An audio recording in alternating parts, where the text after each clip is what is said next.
Okay, mga kaigalaan, ato nga may labi karon atong focal person gikan sa DSWD Region 10 no kabahin na ning pahigayon karon adlaw nga pag roll out no sa pagpangapod-apod sa kaning ayuda no alang sa tuang mga tricycle drivers dinhi sa Region 10 pinaagi sa tong DSWD ug gipasayon kini nga sa mga nagkadiyang local government unit dinhi sa tuang probinsya sa Misamis Occidental ug sa ubang mga probinsya na hisakop ning rehiyon.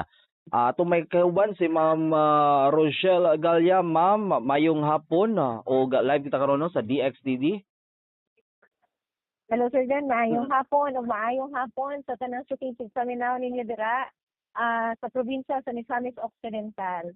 Okay, ma'am, mga update kumusta nga to ang pagapod-apod no sa kaning ato ang fuel subsidy alang sa to ang mga kaning motor cab drivers dinhi sa Region 10. Yes, no. So Sir Dan, kami magpasalamaton gyud ni sa kooperatibo tali sa lokal nga panggamhanan ug sa ato pong mga public utility vehicle drivers kana tungod kay generally Sir paspas ang ato ang proseso hanay ang pagpadangat niini ngadto sa mga benepisyaryo no. Dili lang diha sa probinsya sa Misamis Occidental apan sa nagkadaiya usab nga mga dakbayan o syudad sa Northern Mindanao. So generally gid sir no, paspas kaayo dali ang uban nato nga mga areas nga pareho sa Misamis Occidental na ay mga more than 1,000 nga mga beneficiaries. Wala ra ni dagan og 5 ka oras na human ang payout. Ma'am, diri sa Dakbay sa Samis, pila ka buok ato ang naapod-apuran no sa kaning ayuda and gawas ni ana sa tibok probinsya sa Misamis Occidental, pila kay sumada total no kung maka-provide ang ato ang buhatan. Yes, no. So sa Ozami City, naatay 1,430 na target. And then sa Oroquieta City, naatay 1,720. O diri sa Tanggob, no, naatay 1,164.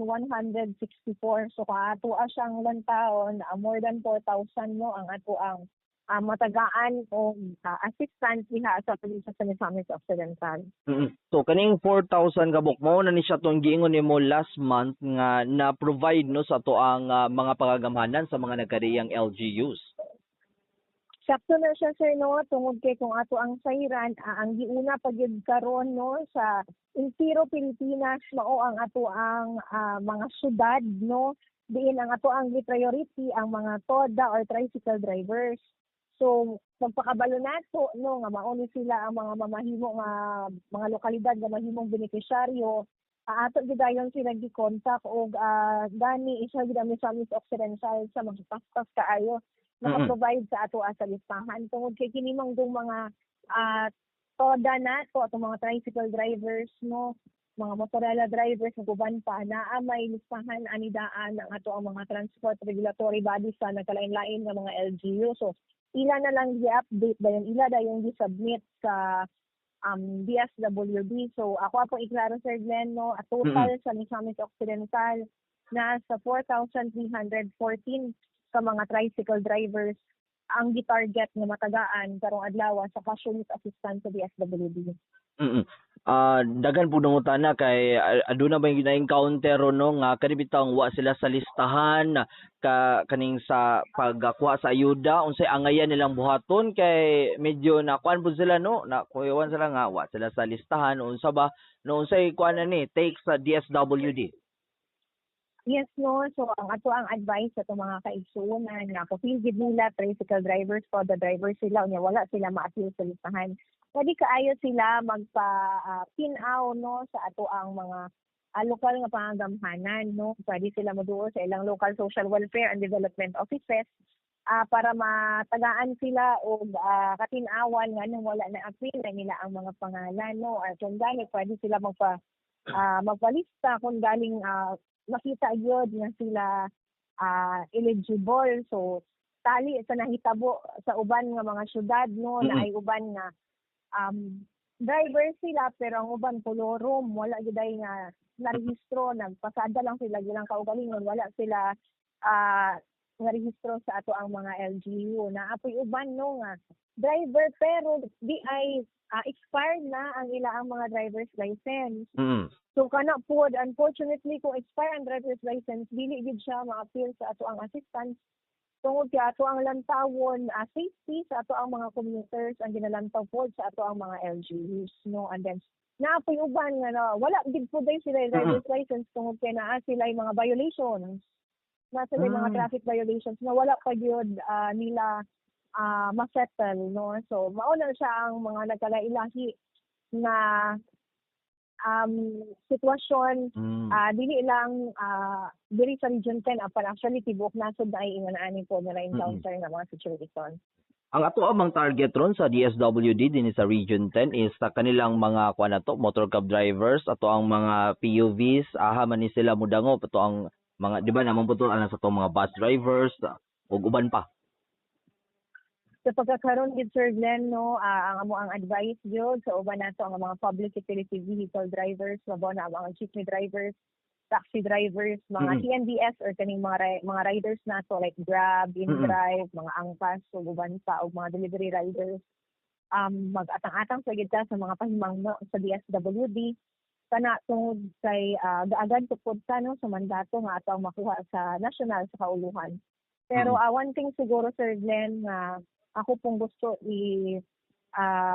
i-sugyot kanila no nga ang atuag yung DSWD management ilalong ni RD Gopelyawayan perminti gid ta gadusok ano sa pulso sa ato ang mga kaigsuon ng PUV drivers sa Northern Mindanao tungod kay kasabot gud ni no nga ubay-ubay sa ato ang mga drivers ang labing apektado niining pagmahal sa presyo sa lanang. Okay, mas maayo na ma'am no atong mga kaigsuonang ubang mga PUV drivers, mga jeepney drivers ug mga kaning kuan bitaw nato, mga delivery riders nato ng mga kaigsuonan kay kuan po daw lagi no apektado pa daw sila mao po na ang ilahang hisugyot. So mas maayo na napadangat usab nimo alang sa to mga katawhan. And then gawas na ma'am pilang nadawat ro sa to mga drivers no dinhi sa ilahang ayuda nga gikan sa national government. Yes, so gikan sa DSWD no makadawat sila og 5,000 pesos nga cash relief assistance. Apan mapasalamaton pud ni sa nagkalain-lain nga mga lokal nga pangagamhanan kay doon na pud sila gidugang no so kung gani dira sa Misamis Occidental na LGU nga nagdugang sila og bugas no para makatabang so ila na lang gidungan ang pag-release pod. Dayon diri sa Cagayan de Oro ang ila pong LGU nagdugang pod og financial assistance gihapon sa kaniyang mga beneficiaryo kana tungod kay nakita gid pod nila nga ang LGU no nabati pod gid nila ang kalisod sa ilaang mga constituents. Mas maayo na ma'am no. And then gawas diyan na ma'am do na po'y uban karon na gani ang uban no kaning wa bitaw maka-claim unsay buhaton na proseso niini do na bay lain na pud nahugna or magpaabot na lang yun ta no sa national. Yes, no. So sa atong mga kaigsuonan, dili gid allowed ang authorization. Ang driver mismo gid ang mag-claim kana tungod kay kinahanglan nato i-verify nga kana alay ba nga to ang driver nga ma-verify nato sa iya atong ipakita nga driver's license.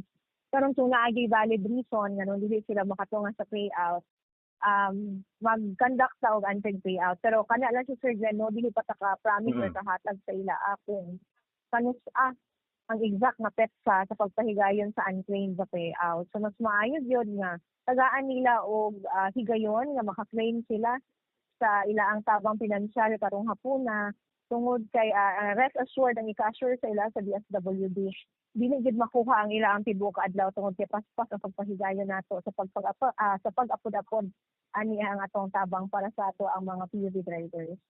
Okay, mas maayo na ma'am na ato napaabot sa itong mga katawhan. Labi na kay doon naman ko'y pipila no dinhi sa syudad sa Ozamis ang naka-encounter ni ana nga makuha untang ilahang asawa apan di man jud pwede no. Kaya ang ilahang man jud ay kaning bana jud na kaning driver maoy mo kuha jud na. Mas maayo na napasabot sa itong mga nagapaminaw karon na.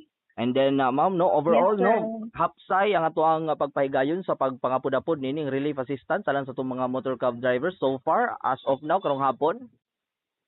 Yes sir, no, thank God good sir wala tay nakita or nadunggan nga any emergency nga nahitabo.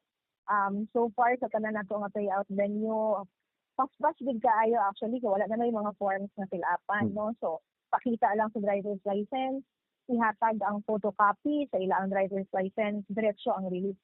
Kay sa mandato dito sa presidente no, Presidente Bongbong Marcos o ni Secretary Rex Gatchalian, dapat paspas makuha ang maong ayuda kay para makabalik pa sila sa ilang pamasada kung dili nato sila makuhaan sa ilang panginabuhian sugod karon nga adlaw.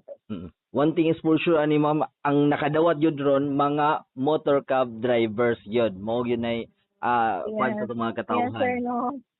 Oo, so sa ato ang mga uban nga PUV drivers yun, kabalo gid ninyo, nga gapanikad sa makakuha tanan, pero hulat-hulat lang sa gita sa pahimang no, gikan sa kauluhan. One day raman ni atong payout ron ma'am no? Yes, sir, no. Gisaya na to in one day and so far yun, half day pa lang halos mahurot na nato. So kaya gid kaya siya. So far sayo na human ang uban nga mga areas nato diri sa Normin. Yes, sir. Kung gani sa diri sa Cagayan de Oro, pag patak pa lang sa alas 10 sa buntag, halos wala na driver nga mo makita. Oo, nakumpleto na ang libuan sa mga drivers. O dira po sa Misamis Occidental no paspas gid po ang distribution. Okay. So niya na ma'am, daghang salamat no sa imong mga kaygayonan na nagpaabot sa pag-update no ari sa gipaygayon karon nga release assistant sa tuang DSWD alang sa tuang mga motor cab drivers dinhi sa Region 10. Imo na lang siguro nga mensahe ma'am alang sa tuang mga katawhan, mga motor cab drivers labi na dinhi sa Region 10. Yes, so Sir Glenn, DSBD, thank you kaayo sa inyong tabang no sa pagpa-asibya og tukma nga impormasyon. Again no sa ato ang mga drivers kasabot gid ni nga dili lang pipila apan kasagara gid kadaghanan labing apektado niining krisis nato sa pagmahal sa presyo sa lana. Rest assured ang DSWD no Region 10 ginapaabot ang ato ang pulso dito sa kauluhan para pud ang ato ang rehiyon makadawat gyud no og igong pagsagad. Labaw na gyud aning ato ang kalisod nga sinapi karon.